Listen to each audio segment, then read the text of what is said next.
নমস্কার, এবিএসকে নিউজে আপনাদের স্বাগত। প্রিয়া রয়েছে আপনাদের সঙ্গে। শুরু করছি মর্নিং প্রাইম। ডোমজুড়ের ভট্টনগর ডন বস্কো আশ্রয় আশ্রমে আয়োজিত হলো এক বিশেষ মানবিক অনুষ্ঠান। বিজেপি কর্মী অভিনয় কুমার শুক্লা ও বন্দনা গুলের উদ্যোগে আশ্রমের আবাসিক শিশুদের জন্য বিশেষ খাওয়া দাওয়া এবং স্কুল ব্যাগ বিতরণের ব্যবস্থা করা হয়। অনুষ্ঠানে উপস্থিত ছিলেন বিশিষ্ট বিজেপি নেতা গোবিন্দ হাজরা সহ অন্যান্য কর্মীরা।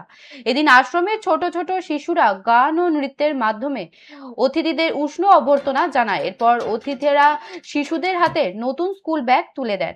নতুন ব্যাগ পেয়ে মেতে ওঠে খুদেরা। এই সামাজিক উদ্যোগ প্রসঙ্গে বিজেপি নেতা গোবিন্দ হাজরা জানান, রাজনীতির ঊর্ধ্বে উঠে সুখ দুঃখের সবসময় এই আশ্রমের শিশুদের পাশে থাকবেন এবং যে কোনো প্রয়োজনে সহযোগিতার হাত বাড়িয়ে দেবেন।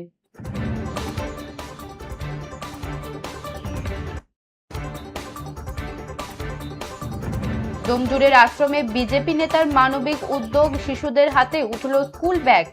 ডোমজুড়ের ভট্টনগর ডন বস্কো আশ্রয় আশ্রমে আয়োজিত হলো এক বিশেষ মানবিক অনুষ্ঠান। বিজেপি কর্মী অভিনয় কুমার শুক্লা ও বন্দনা গুলুয়ের উদ্যোগে আশ্রমের আবাসিক শিশুদের জন্য বিশেষ খাওয়া দাওয়া এবং স্কুল ব্যাগ বিতরণের ব্যবস্থা করা হয়। অনুষ্ঠানে উপস্থিত ছিলেন বিশিষ্ট বিজেপি নেতা গোবিন্দ হাজরা সহ অন্যান্য কর্মীরা। এদিন আশ্রমের ছোট ছোট শিশুরা গান ও নৃত্যের মাধ্যমে অতিথিদের উষ্ণ অভ্যর্থনা জানায়। এরপর অতিথিরা শিশুদের হাতে নতুন স্কুল ব্যাগ তুলে দেন। নতুন ব্যাগ পেয়ে মেতে ওঠে খুদেরা। এই সামাজিক উদ্যোগ প্রসঙ্গে বিজেপি নেতা গোবিন্দ হাজরা জানান, রাজনীতির ঊর্ধ্বে উঠে সুখ দুঃখে সবসময় এই আশ্রমের শিশুদের পাশে থাকবে এবং যে কোনো প্রয়োজনে সহযোগিতার হাত বাড়িয়ে দেবেন।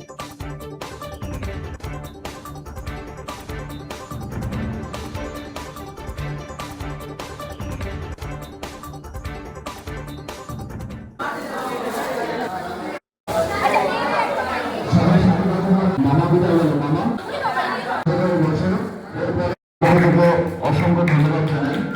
উনি আমাদের কষ্টের কথা অসংখ্য ধন্যবাদ জানাই।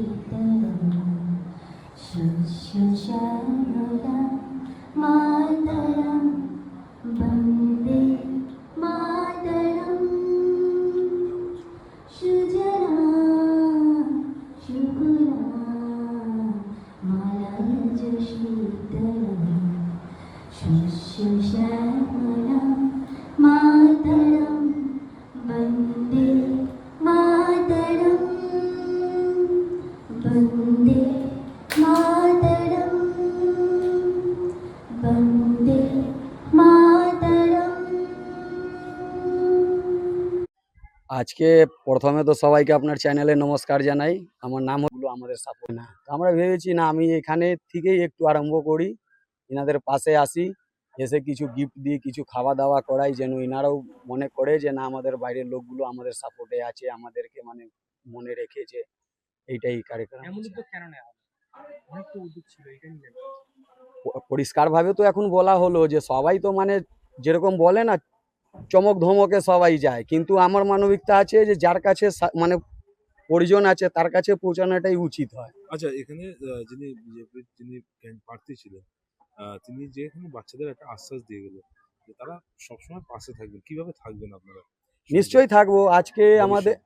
আজকে আমাদের ডোমুর জেলায় যেরকম মাইনরিটি সিটগুলো ছিল, অনেক লোক ছিল, আমরা জিততে পারিনি, অনেক লড়াই দিয়েছি। আগামী দিন আমরা পঞ্চায়েত গঠন করব।